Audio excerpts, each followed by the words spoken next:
할렐루야. 이번 복된 시간 되기를 소망합니다. 우리에게 주시는 하나님 말씀 함께 보도록 하겠습니다. 오늘 우리에게 주시는 하나님 말씀은 신약 성경 마가복음 1장 1절부터 8절까지 말씀입니다. 신약 성경 53면에 있습니다. 마가복음 1장 1절부터 8절까지 말씀입니다.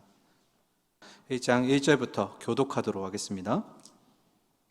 하나님의 아들 예수 그리스도의 복음의 시작이라. 선지자 이사야의 글에 보라, 내가 내 사자를 내 앞에 보내노니 그가 내 길을 준비하리라. 광야에 외치는 자의 소리가 있어 이르되 너희는 주의 길을 준비하라. 그의 오실 길을 곧게 하라. 기록된 것과 같이 세례 요한이 광야에 이르러 죄 사함을 받게 하는 회개의 세례를 전파하니 온 유대 지방과 예루살렘 사람이 다 나아가 자기 죄를 자복하고 요단강에서 그에게 세례를 받더라. 요한은 낙타털 옷을 입고 허리에 가죽띠를 띠고 메뚜기와 석청을 먹더라. 그가 전파하여 이르되 나보다 능력 많으신 이가 내 뒤에 오시나니 나는 굽혀 그의 신발끈을 풀기도 감당하지 못하겠노라. 나는 너희에게 물로 세례를 베풀었거니와 그는 너희에게 성령으로 세례를 베푸시리라. 아멘. 사무에서 잠깐 내려놓고요, 마가복음을 이제 시작하려고 합니다. 오늘 이제 특별히 마가복음 첫 시간인데요, 마가복음의 개요에 대해서 잠깐 살펴보고 또 오늘 읽었던 본문 말씀 보도록 하겠습니다. 오늘 제가 주목하는 두 인물이 있습니다. 동명이인인데요, 바로 요한입니다. 오늘 이 마가복음의 저자가 되는 마가 요한, 그리고 곧 있으면 본문에 나오는 세례 요한, 이 두 명을 우리가 오늘 중점적으로 보려고 합니다. 먼저 마가복음의 저자인 마가 먼저 보도록 하겠습니다. 마가복음의 저자가 누구라고요? 마가입니다. 그런데 이 마가의 히브리식 이름이 요한입니다. 그런데 성경에 보시면 요한이라는 이름이 참 많죠. 그래서 요한 중에 로마식 이름인 마가라는 이름을 가진 그런 요한을 바로 이 복음서의 저자라고 우리는 부릅니다. 여러분, 질문 하나, 돌발 퀴즈 하나 할게요. 마가복음의 저자인 마가가 예수님의 12제자에 속할까요? 아닐까요? 속할까요? 아닐까요? 속하지 않습니다. 전혀 놀라시지 않는 표정으로. 속하지 않습니다. 전승에 따르면 이 마가는 예수님의 그 공생애를 보지 못했고, 그리고 70인의 제자에 속했다라는 전승도 있습니다. 그런데 여러분, 이 성경에 보시면 마가와 관련된 사건들이 아주 많이 나옵니다. 몇 가지를 살펴볼 텐데요. 첫 번째로 예수님이 잡히시기 전날 밤에 유월절이었던 그때 제자들과 함께 유월절 만찬을 나누신 장소가 있습니다. 어디일까요? 다락방. 누구의 다락방일까요? 마가의 다락방입니다. 한 가지만 더 질문 드릴게요. 이 마가의 다락방에 모인 인원이 기록된 장소가 숫자가 있습니다. 몇 명이었을까요? 저 예전에 다른 교회에서 질문했는데 여러 명이라고 하더라고요. 여러 명 아니고 120명. 이걸 우리가 보면 여러분, 120명이 한 방에 들어갈 수 있다는 건 그 집이 어떻다는 겁니까? 굉장히 부자라는 거겠죠. 그래서 마가는 부유한 집안의 자제가 아닐까라고 이제 우리는 추측합니다. 그런데 이 사건 말고도 이제 이 다락방에서 이제 오순절 강림 사건이 일어나고 이제 교회가 시작되잖아요.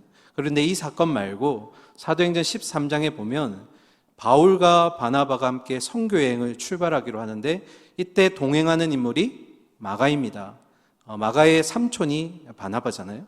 그런데 1차 여행 중에 이 마가가 중도에 포기하고 고향으로 돌아오게 됩니다.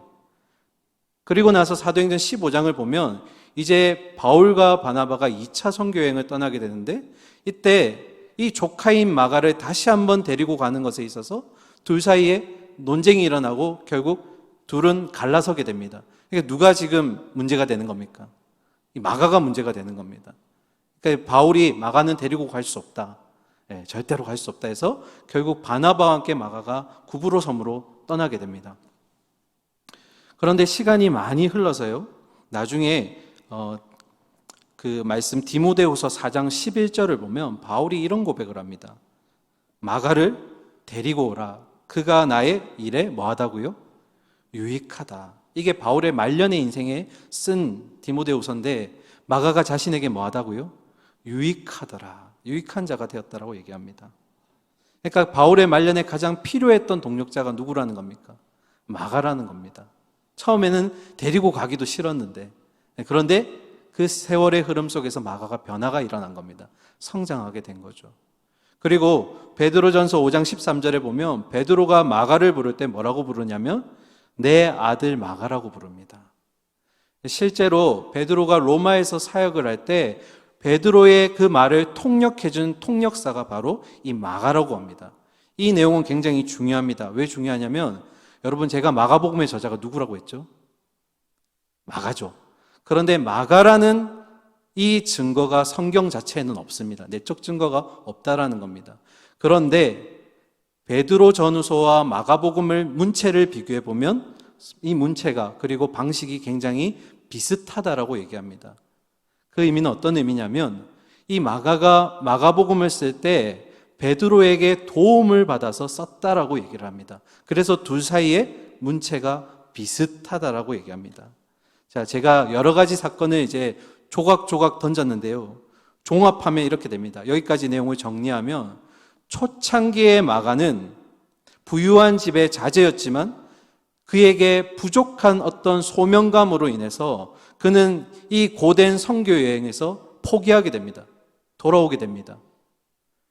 그러나 그를 격려해주며 선교사에게 다시 초청해준 그의 삼촌 바나바가 있었고, 그리고 그 뒤에 아주 영적으로 훌륭한 동력자들이었던 베드로와 그리고 바울이 함께하게 됨으로써 그는 그런 성장을 통해서 소명을 가진 자가 되었고, 결국 이 소명이 그로 하여금 그의 손에서 마가복음이 나오게 했다라는 겁니다. 본문 들어가기 전에 한 가지 더 중요한 거 기호 하나 살피고 가겠습니다. 마가복음이 기록된 시기가 AD 65년에서 70년 사이라고 얘기하는데요. 이 앞에 굉장히 중요한 사건이 하나 있습니다. 그건 이제 화면 보시면 아시겠지만 로마에 아주 큰 화재가 일어납니다. 이때가 바로 AD 64년입니다. 이게 왜 중요하냐면 이 AD 64년에 일어났던 이 로마 화재 가운데 처음에 기름 창고에서 불이 붙었던 이 화재가 로마 전역을 불태우게 되고 인구의 거의 3분의 1 이상이 목숨을 잃게 되는 아주 큰 화재로 바뀌게 됩니다. 그런데 이 모든 화재의 원인을 당시의 황제였던 네로에게 돌리게 됩니다. 민심이 이제 폭발하기 시작하는데 네로는 이것을 피하기 위해서 그의 눈에 가시 같은 존재였던 그리스도인에게 이 화재의 원인을 돌리게 됩니다. 그리고 본격적으로 이 그리스도인들이 희생되면서 기독교 탄압과 박해가 시작되었다는 겁니다. 그러면 여러분, AD 64년에 이 화재가 일어났고 그 뒤에 마가복음이 쓰였다는 건 우리에게 뭘 알려줄까? 제가 한번 너무나 중요해서 화면 한번 띄워주실까요? 한번 보도록 하겠습니다. 전체 한번 보여주실까요? 제가 한번 읽어드릴게요. 마가는 수많은 성도들의 순교하는 모습, 그리고 생존에 있던 많은 성도들이 이 핍박과 어려움 때문에 두려워하고 흔들리는 모습을 직접 바라본 겁니다. 그러면서 마가복음을 썼던 거죠. 그러면 이 닥쳐오는 환난들을 이 성도들이 이 두려워하지 않고 어떻게 이것들을 감당할 수 있을까? 이 배경 속에서 적혀 나온 것이 뭐라는 겁니까?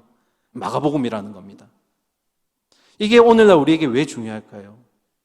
오늘날도 동일하지 않나요? 우리가 환난과 어려움을 겪고 있는 이 세대 가운데 우리가 어떻게 하면 그 환난들을 믿음으로 감당해낼 수 있을까? 어쩌면 저는 오늘날 우리에게 마가복음이 왜 읽어져야 되고 우리가 왜 마가복음이 우리에게 필요한가를 지금 마가복음에 이 쓰여진 배경을 통해서도 우리에게 충분히 어필하고 있다고 생각합니다. 자, 그러면 개요는 여기까지 하고요. 오늘 본문 말씀 보면서 이제 두 번째 요한을 한번 살펴보도록 하겠습니다. 자, 먼저 1장 1절 먼저 읽도록 하겠습니다. 함께 읽을까요? 시작. 하나님의 아들 예수 그리스도의 복음의 시작이라. 아멘.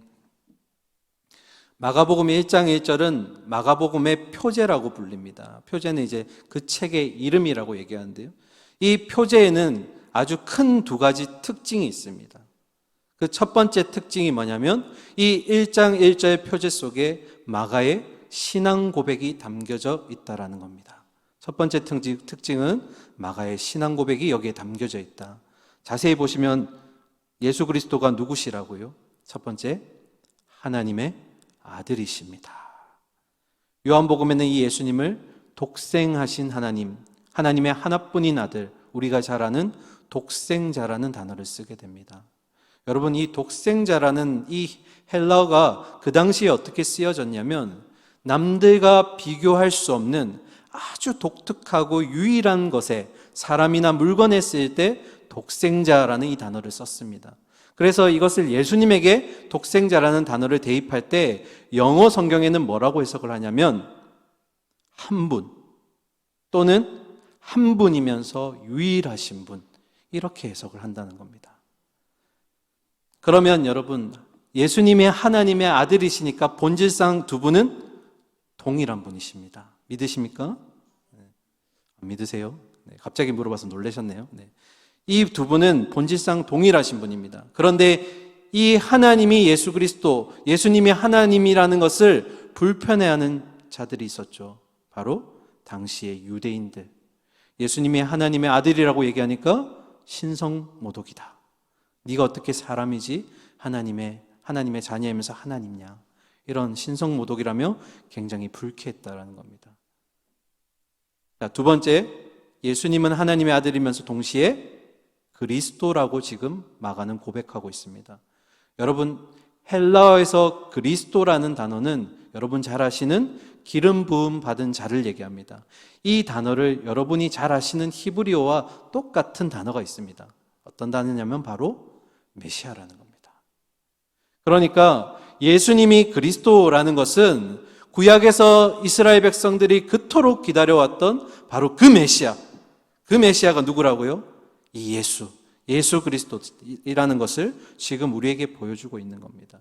그러니까 마가는 지금 두 가지 신앙 고백, 첫 번째는 하나님의 아들이시요, 두 번째는 그리스도이시다, 메시아이시다.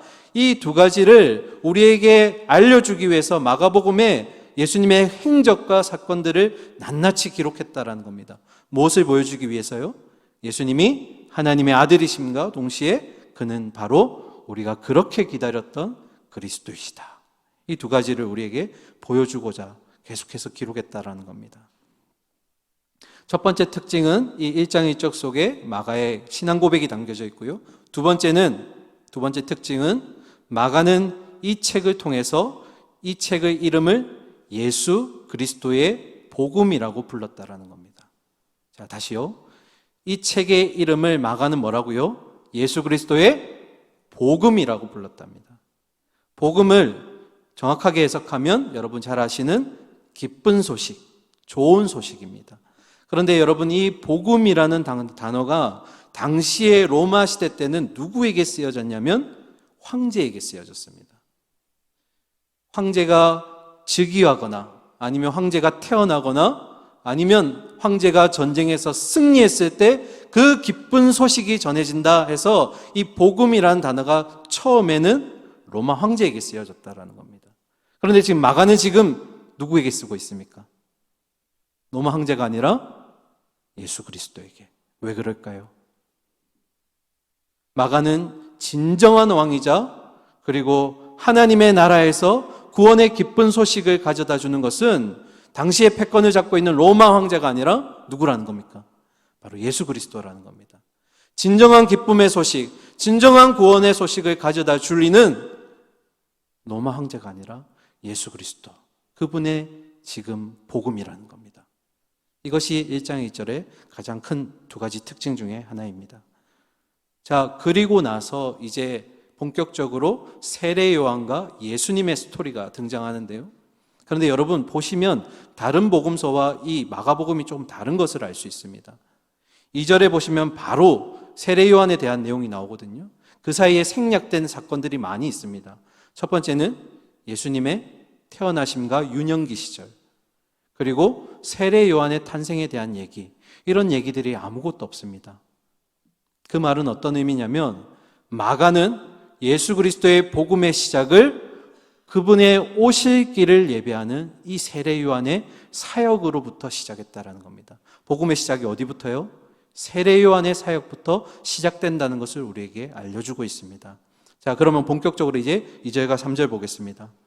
선지자 이사야의 글에 보라 내가 내 사자를 내 앞에 보내노니 그가 내 길을 준비하리라. 광야에 외치는 자의 소리가 있어 이르되 너희는 주의 길을 준비하라. 그의 오실 길을 곧게 하라. 기록된 것과 같이. 여러분 2절의 시작을 보시면 선지자 이사야의 글, 이 선지자의 글을 지금 가지고 온 겁니다. 그리고 3절의 마지막에 보시면 기록된 것과 같이, 이 3절은 말라기 선지자의 예언을 가지고 온 겁니다. 그러니까 2절과 3절은 오실 예수 그리스도, 그 앞에 올 세례 요한에 대해서 지금 예언하고 있는 말씀을 미리 가지고 온 겁니다. 여러분 들어가기 전에 또 한 가지만 질문 드리겠습니다. 아주 중요한 질문이에요. 예수님 앞에 왜 세례 요한이 먼저 와야 될까요? 그냥 예수님이 오시면 안 될까요? 그분이 왕이신데요. 그분이 진짜 가지고 오시는 승리의 기쁨인데 왜 예수님 앞에 세례 요한이 와야 할까요? 이 말은 간단하게 말하면 이 질문에 대한 대답이 바로 세례 요한의 바로 역할이라는 겁니다. 세례 요한이 뭘 하기 위해서 이 예수님의 앞에 등장해야만 했을까? 우리는 먼저 그 내용을 그의 아버지였던 사가랴의 예언으로부터 우리가 확인하도록 하겠습니다. 누가복음 1장 76절과 77절입니다. 우리 화면 보고 같이 읽겠습니다. 시작. 이 아이여 내가 지극히 높으신 이의 선지자라 일컬음을 받고 주 앞에 앞서가서 그 길을 준비하여 주의 백성에게 그 죄 사함으로 말미암는 구원을 알게 하리니. 아멘. 요한의 역할은 두 가지입니다. 첫 번째, 주 앞에 가서 그의 길을 준비하여. 누구 앞에요? 주 앞에 가서. 당시에 근동사회 때는 비가 많이 오는 우기도 있었고요, 또 비가 오지 않는 건기가 있었습니다. 이 우기와 건기를 거치고 나면 왕이 다니는 대로가 깨어지고, 그래서 수축이 필요한, 훼손된 것에 대한 고침이 필요했는데 이 수축하는 자들이 있었다라는 겁니다. 그리고 또 한 가지, 왕이 다른 지역 다른 나라를 갈 때 왕이 가기 전에 먼저 그의 신하들이 가서 그 왕을 맞이하는 역할을 이들이 했다라는 겁니다. 그러면 요한의 역할은 뭘까요? 하나님 나라의 왕이신 그 예수님이 오실 때 그 예수님을 맞이하기 위해서 준비된 자가 바로 세례 요한이라는 겁니다. 이게 첫 번째 요한의 역할이고요. 두 번째는 아까 누가복음 1장 77절에 기록되어 있는데요. 주의 백성에게 그 죄 사함으로 말미암는 구원을 알게 하기 위해서. 이 말을 우리식으로 얘기하면 하나님 백성에게 죄 용서를 통한 구원의 지식을 주기 위해서라는 겁니다. 우리가 이 문장을 잘 해석해야 됩니다. 왜냐하면 요한이 구원을 주는 것이 아닙니다. 요한은 죄 사함을 줄 수 있는 자가 아닙니다. 누가 주실 수 있죠? 예수 그리스도만 주실 수 있죠. 그런 죄 사함을 알게 하는 것, 그리고 그런 죄의 용서를 통해서 구원을 받을 수 있다는 것을 누가요? 요한이 알게 해준다라는 겁니다. 그러면 그 뒤에 오시는 분이 이것을 주신다는 것을 우리가 알 수가 있습니다. 그래서 본문으로 돌아와서 이 역할을 감당하는 자가 세례 요한일 것이라는 것을 우리에게 미리 마가가 예언으로 알려준 겁니다. 그리고 나서 4절이 등장합니다. 4절 보실까요? 세례 요한이 광야에 이르러 죄 사함을 받게 하는 회개의 세례를 뭐 했다고요? 전파하니.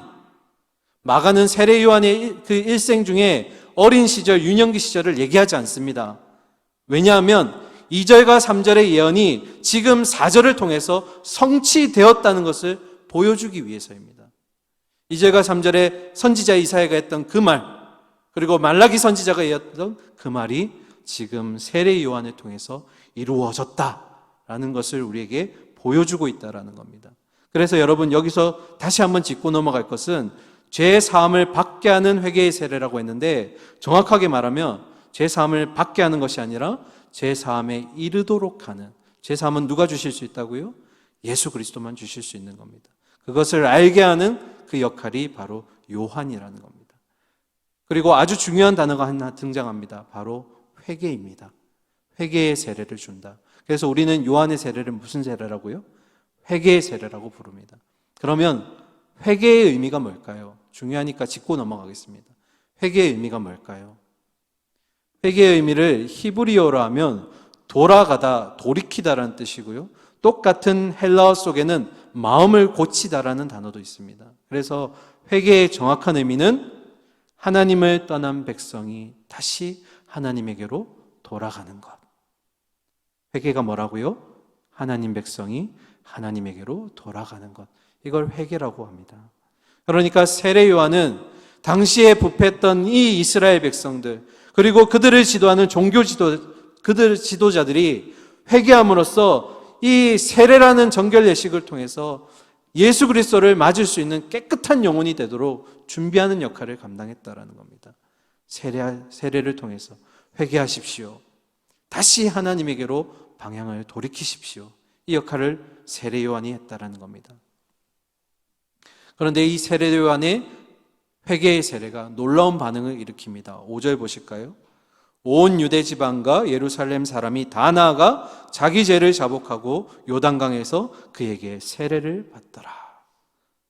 온 유대 지방과 그리고 예루살렘 사람들, 당시 유대인들에게 요한이 얼마나 많은 영향력을 끼치고 있는지를 알 수 있는 문장입니다. 그런데 여기서 우리는 한 가지 의아한 것이 있습니다. 당시 유대인들이 세례를 받을 필요가 있었을까요? 왜 제가 이런 질문을 던지냐면, 당시의 유대인들의 마음속에 어떤 마음이 있었냐면, 그들은 내가 이방인과 구별되는 나는 깨끗한 자야 라는 선민의식이 있었다는 겁니다. 그래서 그들은 나야말로 아브라함의 후손이고 나야말로 하나님께 택함 받은 백성이야. 그래서 태어나는 아이들이 8일이 지나면 바로 할례를 받고요, 그리고 나서 정결 예식을 통해서 그들은 이미 세례를 받았기 때문에 더 이상 세례를 받을 필요가 없다라고 얘기합니다. 나는 이방인과 구별된 자야. 그런데 왜 그런 유대인들이 이 요한의 회개의 세례에 이렇게 거국적으로 그리고 대대적으로 반응했을까? 답은 어디에 있을까요? 답은 말씀에 있습니다. 6절 보실까요? 6절 같이 읽겠습니다. 시작. 요한은 낙타털 옷을 입고 허리에 가죽띠를 띠고 메뚜기와 석청을 먹더라. 아멘. 여러분, 이 6절은 그냥 요한의 모습을 묘사한 내용일 뿐만 아니라 한 가지 더 누군가를 떠올리게 하는 장치가 됩니다. 누구일까요?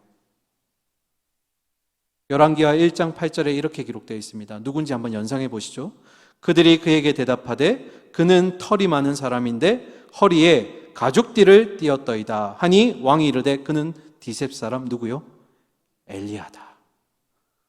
또 한번 찾아보겠습니다. 말라기 선지자가 예언했던 4장 5절과 6절입니다. 보라, 여호와의 크고 두려운 날이 이르기 전에 내가 누구요? 선지자 엘리야를 너에게 보내리니 그가 아버지의 마음을 자녀에게로 뭐 한다고요? 돌이키게 하고. 이게 뭡니까? 회개인 겁니다. 돌이키게 하고 자녀들의 마음을 그들의 아버지께로 돌이키게 하리라. 돌이키지 아니하면 두렵건대 내가 와서 저주로 그 땅을 칠까 하노라 하시니라. 여호와의 크고 두려운 날이 임하기 전에 내가 선지자 엘리야를 너에게 보내겠다라고 예언하였습니다. 그런데 이미 엘리야는 죽었죠. 그러면 엘리야와 동일한 심성을 가진 누군가가 온다라는 겁니다. 누구죠? 엘리야와 같은 바로 세례 요한을 얘기하는 겁니다. 그래서 마태복음 3장 1절에 보시면 그때 세례 요한이 이르러 유대 광야에서 전파하여 이르되 2절 회개하라 천국이 가까이 왔느니라. 뭐 하라고요? 회개하라. 너희는 하나님께로 돌아와라. 마치 엘리야가 다시 온 것처럼. 그래서 왜 유대인들이 이 세례 요한의 이 회개의 메시지에 반응을 했을까? 그 이유는 곧 있으면 그분이 오실 텐데, 주의 임박한 날이 올 것인데 엘리야와 똑같은 심정의 사람이 와서 이런 회개의 메시지를 전파하면 너희는 준비하라고 했던 이 예언의 말씀이 그들로 하여금 움직이게 만들었다라는 겁니다. 이 말씀이 이제 이루어지는구나. 누구를 통해서요? 세례 요한을 통해서 이루어지는구나. 그러니까 이 말씀을 알고 있었던 모든 유대인들이 너나 할 것 없이 이 요단강으로 흘러나왔다는 겁니다. 그런데 요한은 뜻밖의 얘기를 합니다. 7절 보실까요? 그가 전파에 이르되 나보다 누구요? 능력 많으신 이가 내 뒤에 오시나니 나는 굽혀 그의 신발끈을 풀기도 감당하지 못하겠노라. 여러분, 광야에 외치는 자가 온다고 했습니까? 광야에 외치는 자의 소리가 온다고 했습니까? 소리가 온다고 했습니다. 똑같습니다. 내가 아니라 나보다 능력 많으신 이가 올 것이다. 나는 그의 신발끈을 어떻게 한다고요? 풀기도 감당하지 못한다. 예전에 이 이스라엘 사회에서는 주인이 먼 곳을 갔다 돌아오면 가장 지저분해지는 곳이 발이었는데, 이때 종이 물을 떠와서 그 주인의 신발끈을 풀고 가장 더러웠던 발을 씻겨주는 이 풍습이 있었다고 합니다. 그런데 요한은 뭐라고요? 나는 종이지만 그 주인의 발 씻기 전에 신발끈 푸는 것조차 감당하기 어렵다. 이 말은 앞으로 오실 그분 예수 그리스도가 얼마나 높은 위엄을 가지고 계신지를 보여줌과 동시에 종인 이 요한의 얼마나 겸손한지를 보여주는 두 가지 모습을 같이 비추어 주고 있다는 겁니다. 자, 마지막 8절 같이 읽겠습니다. 시작. 나는 너희에게 물로 세례를 베풀었거니와 그는 너희에게 성령으로 세례를 베푸시리라. 아멘. 요한 자신은 물 세례를 베푸겠지만, 그러나 그 물 세례는 어떤 세례를 내다본다는 겁니까? 주님이 오셔서 주실 성령 세례에 대해서 지금 예표하고 있다는 것을 보여주고 있습니다. 방향성을 제시하는 거죠. 우연찮게도 제가 다음 주 수요일에 또 설교하게 되는데, 그때는 예수님의 세례의 특징 이어서 함께 볼 수 있도록 하겠습니다. 자, 이제 말씀을 마무리할 텐데요. 너무 정신없이 달려왔는데 제가 두 인물에 주목한다고 했습니다. 누구요? 이 글을 쓴 마가 요한과 그리고 세례 요한. 일찍이 제가 성경 인물 중에 너무나 부러워했던 인물이 있습니다. 그가 바로 세례 요한입니다. 왜 그랬을까요? 왜 그를 부러워했을까요? 그 이유는 목이 갑자기 막혀요. 죄송해요. 그 이유는 제가 하나님이 주신 소명을 알지 못해서 한참 방황하고 있을 때 성경을 보았더니 태어나기도 전에 소명을 먼저 받은 자가 있었습니다. 누구죠? 세례 요한. 너는 광야에 외치는 자의 소리가 될 것이다. 오늘날 이 땅을 살아가면서 그리스도인에게 문제가 되는 게 뭘까 했을 때 소명에 대한 관심이 없다라는 겁니다. 그냥 하루하루 살기에 바빠서 치열하게 살다 보니 주님이 내게 주신 소명, 이 소명에 대한 관심이 없다라는 겁니다. 여러분, 혹시나 소명에 대해서 헷갈리실 것 같아서 소명에 대한 정의를 제가 보고 가겠습니다. 소명은 두 가지 의미가 있습니다. 저는 지금 설명하는 게 두 번째 건데요. 첫 번째는 죄인을 구원하시기 위해서 부르시는 하나님의 행위가 바로 소명이라고 합니다. 그런데 제가 말하는 건 이 소명이 아니라 두 번째 겁니다. 두 번째 같이 읽으실까요? 시작. 이 땅에서 하나님의 일꾼으로 쓰임받기 위해 사명의 자리로 부르시는 행위. 그러니까 우리 모든 그리스도인들은 크든지 작든지 하나님이 이 땅에서 하나님의 뜻을 보여주시기 위해서 우리를 사용하시는데, 우리 각자에게 주시는 뭐가 있다라는 겁니까? 사명의 자리가 있고 그 사명의 자리로 우리를 부르시기 위해서 소명하신다라는 겁니다. 그런데 관심이 없어요. 하나님이 날 위해서 이 땅에 보내셨는데 그 뜻에 관심이 없다라는 겁니다. 그리고 또 하나의 문제는 소명을 받긴 받았는데 이 소명이 하나님이 주신 게 맞는지 확신하지 못한다라는 겁니다. 아리까리 한다는 거죠. 이 땅을 살아가는 많은 그리스도인들이 소명을 찾지도 구하지도 않고요. 그리고 자신의 소명에 대해서 확신하지 못하더라. 대표적인 예가 누구였습니까? 마가였습니다. 그는 부잣집 자제였지만 삼촌의 그 선교 여행에 초대받았지만 그러나 소명이 없다 보니까 중도에 그는 포기하게 되었고 돌아가 버렸다라는 겁니다. 이제 여러분에게 질문합니다. 여러분, 이 땅을 살아가는 저와 여러분에게 주신 하나님의 사명, 소명이 무엇입니까? 이 땅에서 여러분에게 주신 하나님의 구체적인 소명이 뭡니까? 제가 일찍이 가장 부유한 사람은 하나님을 소유한 사람이라고 말씀드렸습니다. 그러면 가장 행복한 사람은 누구일까요? 가장 행복한 사람은 바로 소명이 무엇인 줄 알고 그 소명대로 사는 자들입니다. 왜요? 그 소명이 하나님이 주신 것이기 때문에 그 소명이 이루어진다는 것은 내 삶 가운데 하나님의 뜻을 이루어가고 있기 때문입니다. 그가 바로 가장 행복한 사람이라는 겁니다.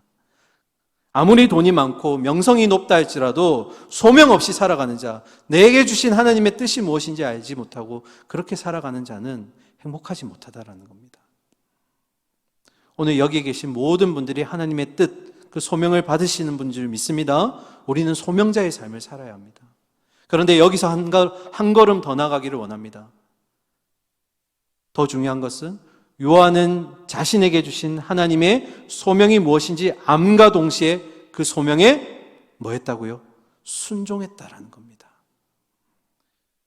여러분, 제가 마감한 부유한 자제라고 얘기했지만 요한의 아버지 사가랴는 당시의 대제사장이었습니다. 우리식으로 하면 명성과 부가 함께 있는 가정이라는 겁니다.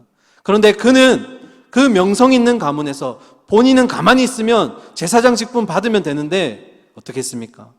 주신 소명 때문에 아무것도 없는 광야에 나가서 털옷 하나 입고 그리고 그런 거친 인생 가운데 날 것을 먹으면서 하나님 소명을 감당했다라는 겁니다. 그리고 그에게 찾아오는 사람들에게 그가 종교 지도자든 세리든 간에 하나님의 회개의 메시지를 전하고 하나님 나라를 선포했다라는 겁니다. 눈치 보지 않고 하나님께 순종하는 마음으로 그의 소명의 자리를 지켰다라는 겁니다. 마가는 또 어떠했습니까? 마가는 처음에는 그렇게 소명 없는 삶을 살았지만 동력자들을 통해서 믿음이 성장해 감에 따라서 마지막엔 바울이 뭐라고요? 그가 유익한 자다. 그가 유익한 일에 쓰임받는 자다. 그 말은 뭘까요? 그가 이제 소명을 가지고 주님 뜻하신 대로 살아가고 있다는 겁니다. 사랑하는 우리 금요철에 나오신 성도님들, 하나님은 우리를 하나님 사역에 동참시키시기 위해서 이 땅에 보내셨습니다. 그리고 소명자들, 우리에게 특별한 소명과 사명을 부여하신 줄 믿습니다. 그래서요, 요한만 부러워하고 요한만 특별한 것이 아닙니다. 우리 각자의 인생이 모두가 특별한 것입니다. 여러분에게 주신 하나님의 소명이 무엇입니까? 그것이 크던 작던 아니면 내가 봤을 때는 조금 덜 귀하게 보일지라도 하나님은 여러분을 쓰시기를 원합니다. 그리고 이 소명을 위해서 여러분이 어떻게 순종하고 계신지를 보신다라는 겁니다. 소명에 순종하는 삶을 살 때 우리의 하루는 하나님의 뜻을 이루는 최고의 하루가 될 줄 믿습니다. 소명을 발견하시고 그 소명에 순종하는 삶을 통해 행복한 삶, 기쁨의 삶, 복음의 삶을 누리는 저와 여러분이 되기를 간절히 소망하고 축원합니다. 함께 기도하겠습니다. 사랑과 공의 하나님 아버지, 우리를 창조하시고 이 땅에 보내실 때 세례 요한처럼 또 마가 요한처럼 또 모든 성경의 많은 인물들처럼 우리에게 소명의 자리를 주신 줄 믿습니다. 지금도 우리에게 소명을 부어주시고 그 소명을 감당하기를 원하십니다. 우리 여기 계신 모든 성도님들이 나에게 주신 소명을 깨닫게 하시고 그 소명을 받아 그 사명의 자리 감당할 수 있도록 주여 순종의 마음을 허락하여 주시옵소서. 그 사명을 다할 때 우리 안에 하나님의 뜻이 이루어짐으로써 우리의 삶은 행복한 삶, 기쁨의 삶, 만족하는 삶이 될 줄 믿습니다. 우리 모두에게 그런 소명자의 삶을 살 수 있도록 주여 소명을 부어주시고 깨닫게 하여 주시고 실천할 수 있도록 용기를 더하여 주시옵소서. 살아계신 예수 그리스도 이름으로 기도드립니다. 아멘.